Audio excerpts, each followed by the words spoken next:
자, 오늘은 요한일서 2장 1절부터 6절까지의 좀 말씀 함께 좀 살펴봅니다. 우리 추석 명절 어떻게 잘 보내고 오셨나요? 네. 예배가 있거나 저는 또 이제 우리 장인 장모님 또 어르신들 뵈러 이제 서울 갔다 왔는데, 서울 가서도 수요 예배 준비해야 되잖아요. 그래가지고 추석에도 카페가 문을 열었기에 가서 이제 말씀을 준비하곤 했는데, 제가 이제 돌아보니 그게 제게는 참 유익이다. 그래서 어쩌면 이 추석을 맞이해서 어찌 보면 시간이 금방 지나가 버릴 수도 있을 텐데, 말씀을 준비하느라 멈춰 서서 제가 이제 제게 맡겨진 일이 그 일을 하는 거니까, 하나님 말씀을 가르치는 것이니까 그렇게 해서라도 시간을 내어서 하나님 말씀을 묵상하는 것이 제게는 참 큰 유익이 되었다 생각하고요. 자, 그런 의미에서 하나님께서 우리 일주일에 뭐 새벽 예배나 수요 예배, 금요 예배 이렇게 도처의 예배를 마련해 두신 것도 우리로 그것을 기억하고 그 자리에 함께하여 우리의 영적인 신선함을 계속 유지해 가라는 하나님의 방법이 아닌가, 은혜의 수단이 아닌가 하는 생각을 가져보게 되었습니다. 오늘은 제가 서울 가서 묵상한 내용들을 중심으로 우리 요한서신서 2장 1절부터 6절까지의 말씀 좀 살펴볼 텐데, 우리가 지난 시간에 어떤 내용을 했냐면요, 하나님께서 우리에게 구원을 주신 목적이 매우 분명합니다. 하나님은 나중에 우리 죽어가지고 천국 간다, 이런 유치한 수준의 이제 복음에 대한 혹은 성경에 대한 이해는 우리 좀 지양하고요, 이제 그런 건 그만하고, 하나님께서 우리에게 구원을 주신 목적은 하나님과 친밀한 교제를 누리게 하기 위함이고, 또 그로 인한 기쁨을 누리게 하시기 위함입니다. 그래서 거기 1.1.1번에 교제라고 쓰시면 돼요. 그래서 설령 우리에게 재물이 없고 건강이 없고 우리가 다른 사람들에게 자랑할 만한 세상적인 것이 없다 할지라도, 여러분 여전히 구원 때문에 기뻐하실 수 있는 은혜를 하나님께서 우리에게 주신다. 이건 돈으로 얻을 수 없고 그 외에 다른 것으로 얻을 수 없는 것이기 때문에 이 세상 사람들이 오히려 부러워하게 될 것입니다. 지금은 아니지만은, 지금은 아직은 그들이 세상 사람들은 하나님이 계신 것을 인정하지 않기 때문에 지금 이게 얼마나 부러운 것인지 알지 못하지만은, 주님 다시 이 땅 가운데 오셔서 만왕의 왕이여 만주의 주요 심판의 주로 이 세상에 오시게 될 때 모든 사람들이 얼마나 부러워하게 될 일인가. 하나님께서 그 구원의 기쁨을 우리에게 허락해 주신 건데, 이거 부지런히 하나님과의 교제를 누리면서 이 땅 살아가면서 경험하고 풍성히 누려야 하는 것인 줄 믿습니다. 그래서 구원의 목적은 하나님께 친밀한 교제와 기쁨에 있다.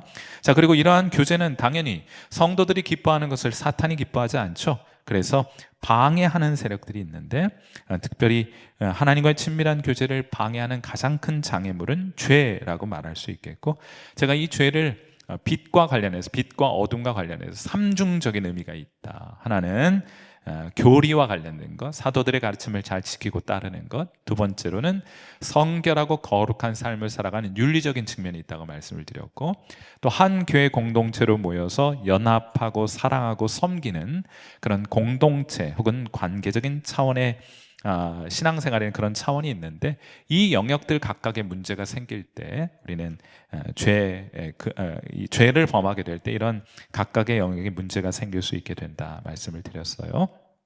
그리고 이런 일이 발생했을 때를 위한 하나님의 처방이 있었으니, 그것은 우리의 죄를 자백하면, 우리 1장 9절 말씀 한번 볼까요? 또 우리 추석 연휴를 지내시면서 어쩌면 이 삼중 하나님과의 관계에 있어서 문제가 발생한 분들이 계실지 모르겠습니다.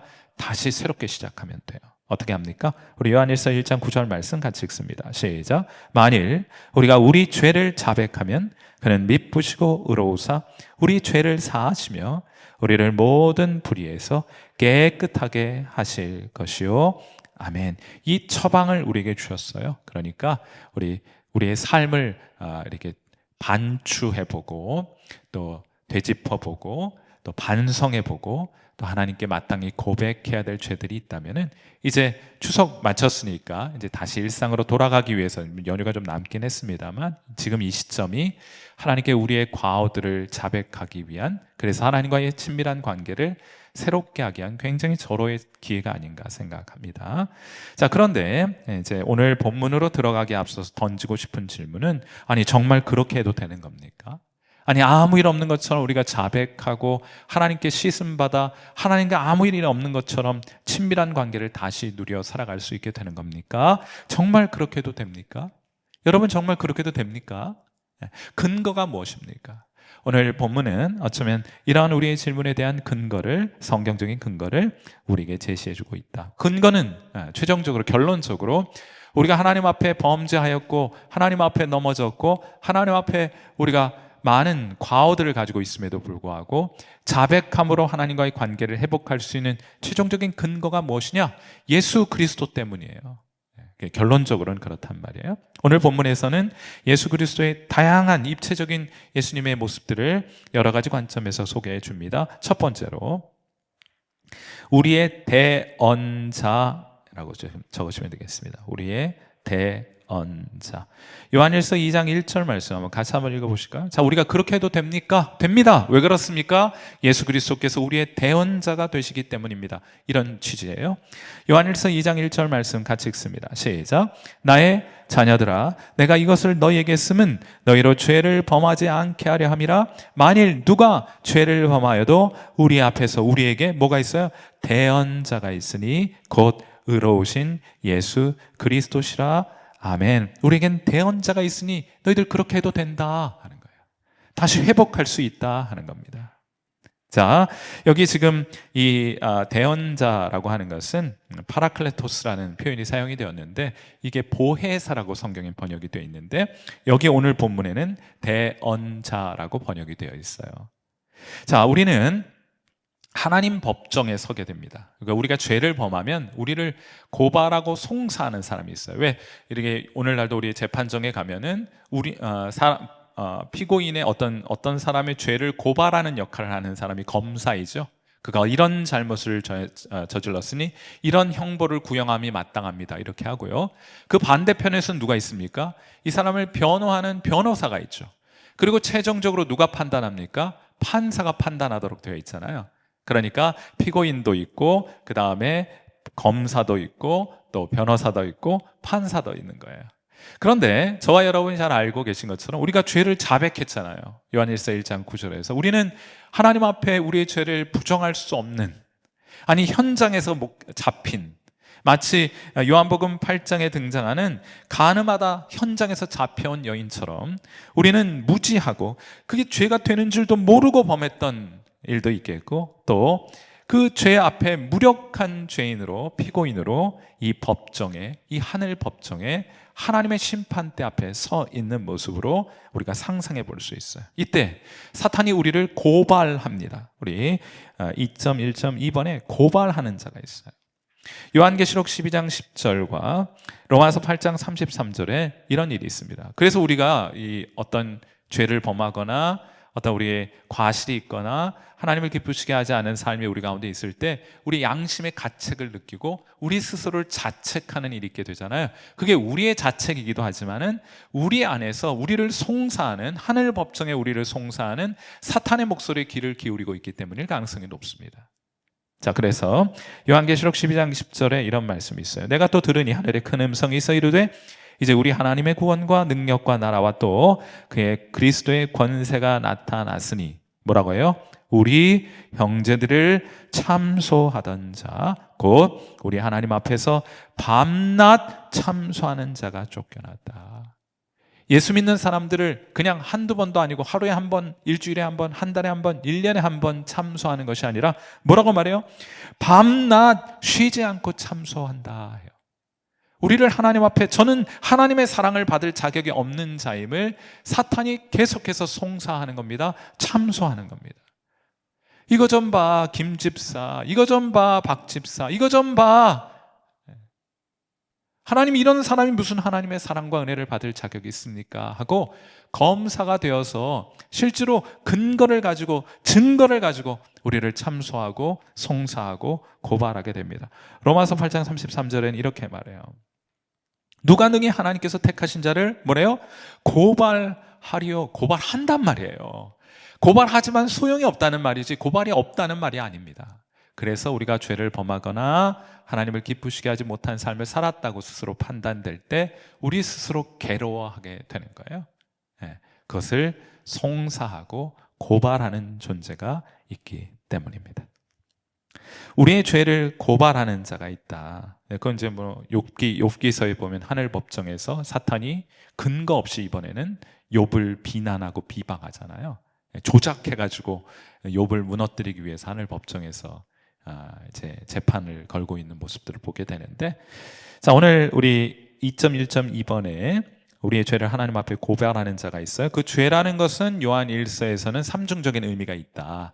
뭐냐면 예수님의 가르침대로 살아가고 있지 않기 때문에 우리를 고발하기도 하고요, 우리가 도덕적으로나 윤리적으로 바르지 못한 것을 사탄이 지적하여 공격하고 고발하기도 하고, 또 공동체적으로도 섬기거나 사랑하거나 연합하지 못하고 다른 사람 미워하고 또 시기하고 또 그리하여 갈등을 하고 있는 우리의 모습을 하나님 앞에서 송사하고 고발합니다. 이 사람 자격 없습니다. 하나님과 친밀한 사귐을 누릴 자격이 있는 자가 아닙니다. 하나님께 복받을 자격 없습니다 하고 사탄이 근거를 가지고 그렇게 고발하게 되는 거예요. 그런데 그 법정에는 판사와 검사 그리고 우리만 있을 뿐만 아니라 우리를 위한 변호사가 있어요. 대언자가 있습니다. 우리 파라클레토스는 말씀드렸던 것처럼 요한복음에는 보혜사라고 번역이 되어 있는데 A번 보시면 보혜사라고 하고요, 오늘 본문엔 대언자라 부르기도 하고 때로는 중보자라고 부르기도 합니다. 가장 광범위한 의미로는 조력자라는 뜻이에요. 그래서 영어 성경에서는 이 파라클레토스 혹은 보혜사를 헬퍼라고 돕는 사람 혹은 조력자 이렇게 광범위하게 좀 번역을 해 놓았는데 이게 참 좋은 표현이에요. 자, 이제 여러분, 이 보혜사가 공부하는 학생에게 보혜사 혹은 헬퍼가 되면 그 사람, 성령께서는 어떤 역할을 하시는 겁니까? 개인 과외 교사가 되는 거예요. 그래서 우리가 성경을 읽을 때 그가 보혜사가 되셔서 우리에게 성경을 가르쳐 주신다, 이런 뜻이 됩니다. 자, 그렇다면 이게 하늘 법정에 이 보혜사 파라클레토스가 하늘 법정에 계시면 그 하늘 법정에서 우리를 조력하는 자가 된다고 하면 뭐라고 번역하면 좋겠어요? 그것을 우리가 법정의 문맥에서는 변호사와 가장 가까운 개념이라고 말할 수 있습니다. 하늘 법정에 우리가 죄를 고백하고 다시 하나님과의 관계를 새롭게 시작해도 괜찮습니까? 괜찮습니다. 왜 그렇습니까? 내게 이런 죄가 있고 사탄이 고발하고 송사하는 것이 사실이고 나조차도 그것을 자백하여 인정하는데 내가 그럼에도 불구하고 하나님의 용서를 경험하고 하나님과 새로운 관계를 시작할 수 있습니까? 그래도 됩니다. 왜 그렇습니까? 변호사가 계시잖아요. 여러분을 변호하여 무죄임을 입증해주는 변호사가 계시니 얼마든지 그렇게 해도 됩니다 라고 요한 1서에서 말해주고 있는 거예요. 얼마나 감사합니까? 그러니까 예수 잘 믿는 사람들은 예수님 처음 믿을 때만 예수님 전 예수님 없이는 못 살아 이런 게 아니고, 예수님을 믿고 더욱더 성숙하고 성장해 가면 갈수록 더욱 예수님이 없이는 살 수 없음을 고백하게 됩니다. 그런 말이에요. 자, 두 번째로 오늘 본문 요한일서 2장 1절 말씀을 다시 한번 읽어보세요. 이제 그런 의미를 살려서 대언자를 이해하시면은 훨씬 더 이 내용이 풍성하게 이해가 될 것입니다. 자, 우리 요한일서 2장 1절 말씀 우리 같이 한 번만 더 읽어보도록 할게요. 같이 읽습니다. 시작. 나의 자녀들아, 내가 이것을 너희에게 쓰면 너희로 죄를 범하지 않게 하려 함이라. 만일 누가 죄를 범하여도 아버지 앞에서 우리에게 대언자가 있으니 곧 의로우신 예수 그리스도시라. 아멘. 그분이 우리의 변호사가 되어주셔서 우리가 무죄임을 입증해 보여주실 텐데 제가 그건 좀 이따가 좀 다음 순서에서 소개해 드릴게요. 왜 여러분이 무죄로 석방될 수밖에 없느냐, 왜 무죄임이 선언될 수밖에 없느냐 잠시 해보도록 하겠고, 오늘 이 변호사를 뭐라고 묘사하는가 하면 이 대언자를, 이 파라클레토스를, 이 대언자를, 이 변호사를 뭐라고 묘사하는가 하면 2.2번에 의로우신 예수 그리스도 이렇게 쓰시면 돼요. 의로우신 예수 그리스도. 자, 성경에 어떤 이가 의롭다 이런 표현을 쓰면은 이것도 삼중적인 의미가 있어요. 그러니까 성경이 굉장히 좀 입체적이에요. 근데 우리는 이제 어떤 어휘라든지 어떤 표현을 너무 단편적으로 한 가지 의미만을 갖는다 생각하기 때문에 성경이 어떤 때는 잘 이해가 되지만은 안 될 때도 있고 그렇습니다. 그런데 의미의 폭이 조금 넓어요. 그래서 의롭다고 하는 표현은 적어도 세 가지 의미가 있습니다. 첫째로 법정적으로 의롭다는 표현이 있어요. 그것은 죄가 없다는 뜻이 될 것입니다. 그래서 법정적 의미가 있겠고, 도덕적으로도 흠결이 없다 할 때 의롭다고 말하기도 합니다. 그러니까 이 세상에서 하나님 앞에 법정적으로 의롭거나 도덕적으로 의로운 사람은 이 세상에 존재하지 않아요. 그러니까 성경에서 어떤 이 법정적이거나 도덕적으로 의롭다, 완전하다 이런 것은 오직 예수 그리스도께만 적용될 수 있는 표현인 것입니다. 그래서 성경에서 의롭다는 표현이 사용될 때 우리가 좀 잘 익숙하지 않은 개념 중에 하나가 바로 관계적인 개념의 의가 있어요. 언제 쓰는 것이냐? 의리를 지킨다 할 때 그 의예요. 정확하게 그렇습니다. 의리 지키는 거예요. 그래서 저는 예수님 믿는 사람들은 의리가 있어야 된다고 생각해요. 뭐 돈 되면 좀 가까이 했다가 돈 안 되면, 내게 손해가 되면 그 사람 멀리하는 거, 이건 예수님 믿는 사람 다운 모습이 아닙니다. 우리는 돈이 되든 돈이 되지 않든, 그것이 내게 유익하든 그렇지 않든 끝까지 의리를 지키는 사람들이에요. 의리 없는 사람은 뭐라 그래요? 의리 없다 그러지 뭐라 그러겠어요. 예수님 믿는 사람들은 의리를 지키는 사람들이에요. 자, 그래서 제가 이제 드리고 싶은 말씀은 2.2번을 보시면, 지금 문맥상은 어떤 내용이냐면요, 우리가 죄를 범해도 대언자가 우리를 변호해 주신다. 그는 이럴 수 있잖아요. 예를 들면은 변호사가 뭐라고 하나요? 변호사가 이 사람은 더 이상 변호하고 싶지 않다, 그럴 수도 있잖아요. 사임계를 제출할 수도 있잖아요, 법정에. 그러니까 우리가 지금 이 문맥에서 예수님께서는 우리를 위한 대언자 혹은 변호사가 되어주시는데 그분은 의로우신 예수 그리스도시다. 왜 의롭다는 표현을 썼느냐? 저는 이 의로움에 있어서 오늘 본문에서는 문맥상 관계적인 의가 강조되었다고 생각합니다. 뭐 다른 걸 배제할 필요는 없어요. 그런데 여기 등장하는 의롭다는 것은 예수님은 의리를 지키시는 분이시다, 의리를 지키는 변호사이시다, 이런 뜻이에요. 그래서 거기 2.2번의 B번 관계적 의라고 쓰시면 되고요. 그 다음에 C번에 제가 이제 정의를 해보았는데, 관계적 의라고 하는 것은, 그러니까 의가 뭐 도덕적인 의가 있고 뭐 또 법정적인 의가 있고 또 관계적인 의가 따로 있는 게 아니고, 의라는 다이아몬드 보석에 이런 면도 있고 저런 면도 있고 이런 면도 있는 거예요. 그러니까 성경에서는 문맥에 따라서 어떤 부분을 특별히 강조해서 사용하게 되는데, 그 강조점이 오늘 본문에는 어디 있느냐? 이 관계적 의에 초점이 놓여 있다, 이거예요. 그럼 이 관계적 의가 어떤 의미냐? 아까 의리를 지킨다고 제가 간략하게 말씀을 드렸는데, 사무엘상 24장 17절 말씀 한번 보세요. 사무엘상 24장 17절. 이게 어떤 상황이냐면요, 사울이 이 다윗이 베기 싫었어요. 왜냐하면 나보다 뛰어난 것 같거든. 그러니까 아무튼 기회가 되면 창을 들어서 죽이려고 하고, 단창에 손에 들이면서 단창을 손에 던져드리고, 자객을 보내서 죽이려고, 아무튼 기회가 되면 군대를 동원해서 죽이려고 하고, 기회만 됐다면 사울은 다윗을 죽이려 했습니다. 아주 마음속에 시샘이 가득해가지고 이 다윗을 그냥 눈 뜨고 못 볼 지경이 되었어요. 그래서 언제든 기회가 되면 죽이려고 했습니다. 그런데 다윗에게 사울을 죽일 절호의 기회가 여러 번 찾아옵니다. 그때 다윗은 사울에게 손 댔습니까? 안 댔습니까? 우리 같았으면 벌써 12번이나 더 찔러 죽였지. 그런데 다윗은 그도 하나님이 기름 부으신 자이니 나는 그에게 손대지 않겠다 해요. 얼마든지 죽일 수 있는 기회가 있었는데 그는 그렇게 하지 않습니다. 이 사실을 사울이 발견하고 이런 말을 해요. 사무엘상 24장 17절. 다윗에게 이르되 나는 너를 학대하되, 학대 정도가 죽이려고 하되, 너는 나를 선대하니, 너는 나를 죽일 기회가 있었지만 나를 죽이지 않았으니 너는 나보다 의롭도다, 이렇게 얘기해요. 이게 뭐 법정적이거나 도덕적인 것을 의미하는 건 아니죠. 관계적인 의를 묘사하고 있는 것인데, 제가 이렇게 정의를 해보았어요. 관계적인 의라는 것은 상대방에 관계없어야 돼요. 그가 내게 잘해줄 때 잘하고 그가 나한테 잘못하면 나도 못한다, 그 의로운 것이 아닙니다. 그러니까 상대방에 관계없이, 상대방이 내게 잘하든 내게 잘못하든 관계없이 나는 내가 해야 될 도리를 다하는 것, 그러니까 한결같은 것, 의리를 지키는 것이 성경에서 말하는 관계적인 의인데, 오늘 본문에 등장하는 변호사인 예수 그리스도께서 그런 의로움을 가지신 분이시다 하는 거예요. 무슨 의미입니까? 예수님은 어떠한 경우에도, 우리가 예수님께 잘하든, 우리가 예수님이 기뻐하실 만한 일을 많이 하든 그렇지 않든 관계없이 예수님은 항상 우리 곁에 서셔서 우리를 변호해 주시는 분이시다.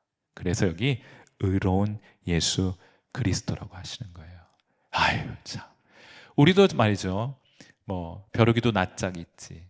아니 예수님이 왜 나를 한결같이 나를 변호해 주십니까? 나는 그럴 자격이 없는데. 그렇죠? 그런 고백하잖아요.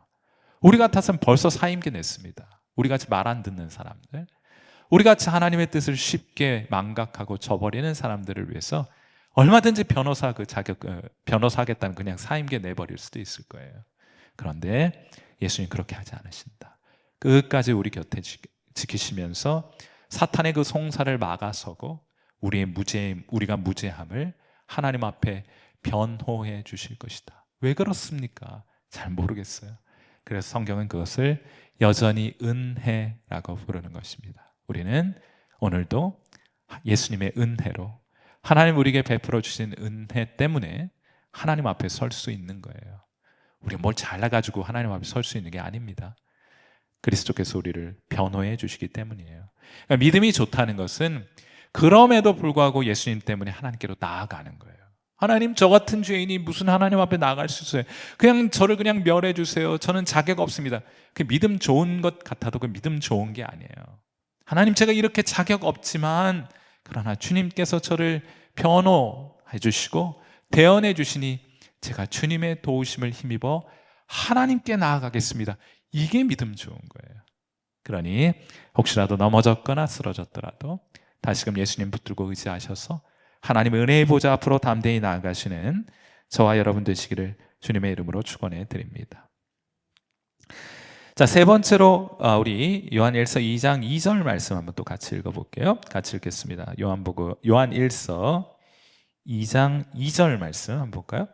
요한일서 2장 2절 같이 읽겠습니다. 시작. 그는 우리 죄를 위한 화목 제물이니 우리만 위할 뿐 아니요 온 세상의 죄를 위하심이라. 아멘. 자, 거기 이제 세 번째로 예수님을 어떻게 묘사하느냐? 우리가 정말 예수님께 우리가 정말 죄를 자백하고 하나님께 나아가서 다시금 친밀한 하나님과의 관계를 회복해도 됩니까? 됩니다. 왜요?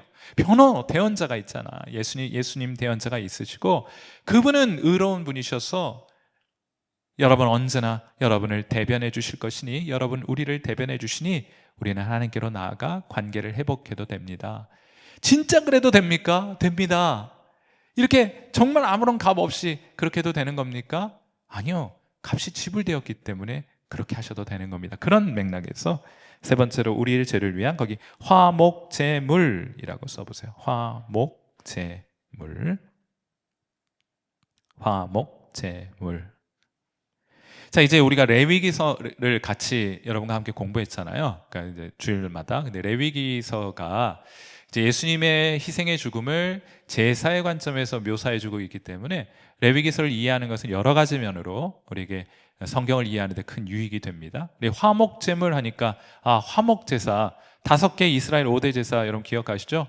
변소화제건, 번제소제, 화목제, 속건제, 속죄제 이렇게 5개의 제사가 있는데 그 각각의 의미에 대해서는 제가 여러분께 해설을 드린 바가 있어요. 혹시라도 저는 예를 들면 주일 설교 30분 정도 준비하기 위해서 10시간 이상 준비를 하거든요. 근데 이제 많은 분들이, 교인들이 10시간 이상 준비해요. 준비해가지고 정성껏 뺄 건 빼고 넣고 해가지고 하는데 우리 교인들 하시는 말씀이 30분 이렇게 설교 듣고 집에 이렇게 일어서서 돌아서면 잊어버린다고. 당연하죠. 저는 그 10시간 투자를 했다니까요. 최소한 10시간. 설교 준비하는 것만 10시간. 그 전에 수요 예배 때 여러분과 함께 나누기 위해서 공부하는 시간까지 포함하면 훨씬 더 많은 시간, 신학교까지 포함하면 더 많은 시간 공부하고 준비해가지고 했는데 여러분 30분 그 집중해서 듣고 금방 일어나서 다 이해되시면 제가 할 일이 없을 거 아니에요. 까먹으시는 게 당연하다. 그러나 좀 멈춰서서 복습도 하시고 다시금 요즘은 유튜브에 영상도 있고 하니까 다시 한번 보시는 것이 유익할 텐데, 여러분 여기 지금 이 화목제물이라고 우리말 번역해놨는데 이거 사실 조금 오해가 있어요. 그러니까 화목제물 하면 우리가 번제, 소제, 화목제 드릴 때 그 화목제를 떠올리잖아요. 그러니까 이게 사실은 번역이 적절하지 않다. 뭐 틀린 건 아니어도 그냥 희생제물이라고 했으면 훨씬 나을 뻔했다, 이렇게 말씀을 좀 드리겠고, 거기에 이제 힐라스모스라는 헬라어가 사용이 되었는데, 이게 말이죠, 이 신학자들, 신약 성경을 연구하는 신학자들이 크게 두 부류로 이 단어 하나 때문에 나뉘어져서 논쟁을 벌이고 있어. 이게 도대체 무슨 의미로 사용된 것이냐. 그래서 이 복잡한 사연을 제가 여러분에게 다 소개해 드릴 수는 없겠고, 그냥 제가 지금 고민 중이에요. 지금 이 얘기를 꺼내야 될까 말아야 될까. 꺼내면 입신하는 분이 계실지도 몰라서. 그래서 이제 크게는 두 가지입니다. 쉽게 말씀을 드려서, 이거를 속건제물로 이해해야 되느냐, 아니면 속죄제물로 이해해야 되느냐, 이 두 가지이지, 화목제물은 아예 여기서는 조금 관계가 없어요.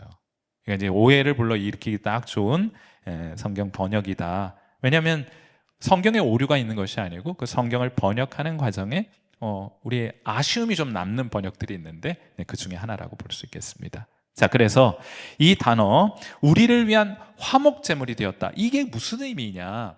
예수님께서 우리를 위한 제물이 되셨는데 어떤 의미에서의 제물이 되셨다는 말이냐? 이런 것과 관련해서 학자적 논쟁이 벌어지게 되었는데, 우리 전통적으로, 종교개혁 시대로부터 전통적으로 예수님의 희생 제사는 우리의 죄 때문에 진노하여 계신 하나님의 진노를 누그러뜨리는 의미를 가지고 있다, 이렇게 이해를 해왔어요. 무슨 말인지 이해가 되시죠? 그게 이제 전통적인 이해예요. 하나님, 우리의 죄를 범하면 하나님이 진노하잖아요. 거룩한 진노를 일으키시게 되는데, 예수님께서 희생 제물이 되심으로 그 진노가 희생 제물에 다 쏟아지게 되므로 하나님께서 그 진노가 누그러뜨려지게 되어서 우리를 환영하실 수 있게 되었다, 이제 이런 의미가 전통적인 의미입니다. 그리고 그것이 A번에 해당하는 의미예요. 법정적 의미가 강조되어 있는 속건 제물로, 예수님께서 우리가 죄를 범했을 때 발생한 피해를, 하나님이 피해를 입으셨잖아요. 그러니까 그 피해를 예수님의 생명으로 배상하셨기 때문에 하나님은 이제 죄인을 향해서 진노를 거두시고 그들을 향해 미소를 지으실 수 있게 되었다. 그래서 속건 제물을 강조하는 거예요. 그런데 이제 C.H. 다드라는 학자가 20세기에 어떤 문제를 제기하는가 하면, 이거 신을 달랜다는 개념은 이방 종교에나 있는 것이다 하는 거예요. 왜 우리도 고사떡 마련해놓고 돼지머리 갖다 놓고 제사 지내는 이유는, 이거 좀 먹고 그 귀신을 좀 달래가지고 우리 집에 있는 이 재앙을 좀 거둬달라는 그런 종류의 이방 종교에서나 하는 개념이지, 이거 성경적 개념이 아니다고 이제 반론을 제기한 적이 있어요. 그래서 그렇다면 예수님께서 화목 제물이 되셨다, 여기 지금 요한일서 2장 2절에 화목 제물이 되셨다는 말의 의미는 무엇이냐? 그것은 구체적으로는 속죄 제물로 드려졌다는 뜻이다 하는 거예요. 속죄 제물. 속죄제 기억하세요? 우리가 죄를 범하면 성소가 더럽혀지잖아요. 그러니까 희생 제물을 피를 가져다가 성소에 뿌리게 되는 것을 통해서 성소가 다시 정결하게 되어 하나님과 사람이 다시 만날 수 있게 된다는 의미 기억하고 계시죠? 그때 이 속죄 제물을 드리게 된다. 거기 B번은 관계적 의미를 강조해서 속죄 제물로 더럽혀진 것을 씻는다는 의미. 그러니까 씻는 게 강조가 된 것이지, 죄로 인해서 더럽혀진 것이 씻겨지는 것이 강조가 된 것이지, 하나님의 진노를 누그러뜨린다는 그런 개념이 아니다 하는 거예요. 그래서 이게 조금 어려운 얘기긴 하는데, 첫 번째, 영어 성경은 두 개의 번역이 각각 달리 되어 있습니다. 해서 첫 번째로 하나님을 진노를 누그러뜨린다는 개념으로 이해된다고 했을 때, 그런 성경들은 propitiation이라는 단어를 쓰고요. 그 다음에 죄를 깨끗하게 한다는 개념을 강조하는 영어 성경 번역에서는 expiation이라는 단어를 쓰게 돼요. 복잡한 사연이 있습니다. 그런데 제가 목회하기를 잘했다고 생각하는 게, 제가 이제 만약에 학자를 했더라면 둘 중에 하나를 성경적 근거를 가지고 고집해야 합니다. 근데 목회는 그렇게 할 필요 없어요. 좋은 건 다 취하면 돼. 그래서 여러분, 죄를 범하면 하나님이 진노하시죠. 예수님이 희생제사가 우리가 죄인이 받아야 될 모든 그 죄의 값을 대신 지불하셨으니까 하나님이 누그러뜨리는 것도 맞지. 그리고 예수님께서 십자가에서 흘려주신 그 피가 우리의 죄를 정결하게 하니까 깨끗하게 하는 것도 맞지. 그래서 난 둘 다 취하려고요. 뭐 둘 중에 하나 취하는 거는 본인들 하라 하고, 저는 두 개 다 취하려고요. 그런데 근거가 있어야죠.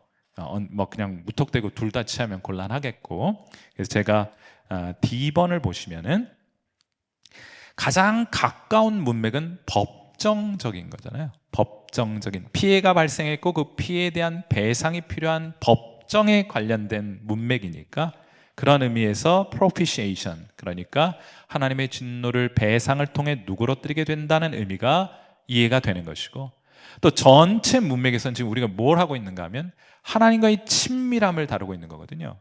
죄가 하나님과 우리 사이의 친밀함을 깨뜨려 버리게 되었으니 그 죄의 문제를 제거해야 다시 회복될 수 있다는 내용을 다루고 있으니, 전체 조금 더 넓은 문맥에서는 관계적인 제사의 의미, 관계적인 의미가 강조되어 있다 해서 이 두 가지 의미를 따로 분리할 필요가 없다. 이것이 저의 최종적인 결론이에요. 자, 무슨 얘기인지 모르겠다. 잘하셨습니다. 모르는 게 당연합니다. 그러니까 그 다음 단계로 넘어오시면 돼요. 이런 학자적 논쟁이 있다. 뭐 그런 정도만 이해하시면 되겠고, 자, 이제 하늘 법정에서 예수님께서 우리의 변함없는 변호사가 되어 주셨어요. 그런데 그분이 하나님께 드려진 화목 제물이기도 하다.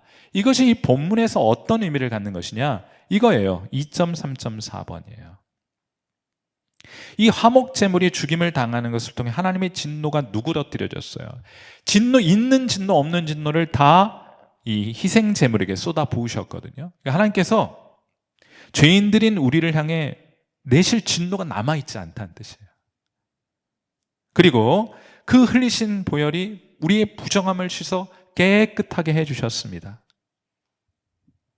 자, 이제 우리를 변호하기 위해서 하늘 법정에 서 계신 예수님 스스로가 하나님께 이미 지불된 배상 대가예요. 배상액이에요. 배상. 하나님께서 성자 예수님을 바라볼 때 이미 이 죄인을 위한, 여기 법정에 서 있는 이 죄인을 위한 모든 배상이 끝났음을 예수님이 입증해 보여주시는 거예요. 여러분, 일사부재리의 원리 아시잖아요. 한 번 판결이 난 재판은 더 이상 두 번 심의하지 않는다. 이런 것이 일사부재리의 원칙 아닙니까? 그래서 예수님께서, 죽으시고 부활하신 예수님께서 하늘 법정에 서 계신다는 것 자체가 하나님께서 변호사를 통해서 죄인을 바라보시게 될 때 이 변호사가 비용을 다 지불했어요. 하나님께 지불해야 될 비용을 다 지불했기 때문에 그가 변호하고 있는 죄인을 위해 추가적으로 요청되는 비용이, 대가가 남아있지 않게 된 것이다. 일사부재리의 원리를 히브리서 7장 27절은 이렇게 말합니다. 자, 우리 가판 히브리서 7장 27절 말씀도 같이 한번 읽어볼게요. 같이 읽습니다. 시작. 그는 저 대제사장들이 먼저 자기 죄를 위하고 다음에 백성의 죄를 위하여 날마다 제사 드리는 것과 같이 할 필요가 없으니, 이는 그가 어떻게 해요? 단번에 자기를 드려 이루셨음이라. 아멘. 이제 더 이상 우리를 위해 지불해야 될 죄의 대가가 남아있지 않게 되었다. 예수님이 다 지불하셨다는 거예요. 예수님이 변호할 때 우리가 죄를 범했는데 하나님, 이 사람 죄 범한 건 아닙니다, 이렇게 변호하는 게 아니고, 하나님이 이 사람 죄 지은 건 맞습니다. 그 죄에 대한 대가가, 죄에 대한 값이 발생하는 것은 맞습니다. 그런데 그 비용을 제가 이미 다 지불하지 않았습니까? 그러니 이 사람에게 남아있는 죄의 대가는 더 이상 남아있지 않습니다. 그는 하나님 앞에서 그런 의미에서 무죄입니다 하고 주장하시는 거예요. 그러니 우리가 얼마든지 예수 그리스도를 의지하고 하나님께로 나아가 뭘 해도 됩니까? 하나님과의 친밀함을 회복하기 위해 나아가도 괜찮겠죠? 여러분을 위한 모든 비용이 이미 지불되었기 때문입니다. 아멘이십니까? 제가 추석 명절 연휴 기간 동안 이 말씀을 다시 한번 묵상하면서 많이 또 은혜가 되었어요. 그렇구나. 여전히 우리는 그리스도를 의지해서 하나님 앞에 나아갈 수 있겠구나. 나아가는 것이 마땅하겠구나. 하나님은 우리를 그냥 맨눈으로 보시는 것이 아니고 예수 그리스도를 통해서만 우리를 보시는구나. 예수 그리스도를 통해서 우리를 보시니 우리에게 더 이상 갚아야 될 죄의 값이 남아있지 않은 것이구나 하는 것을 다시 한번 깊이 생각해 볼 수 있는 기회가 되었습니다. 여러분 꼭 명심하세요. 하나님은 여러분을 그냥 맨눈으로 보시는 게 아니에요. 여러분은 반드시 예수 그리스도라는 창을 통해서만 여러분을 보시게 돼요. 여러분도 마찬가지입니다. 여러분 홀로 하나님께 단독자로 나아갈 수 없어요. 반드시 예수 그리스도를 통해서만 하나님께 나아갈 수 있습니다. 그러니 우리 예수 믿는 사람들은 예수 없이는 못 사는 사람들이에요. 예수님 없이는 우리 하나님 앞에 한 걸음도 가까이 나아갈 수 없는 사람들입니다. 여러분 아멘이십니까?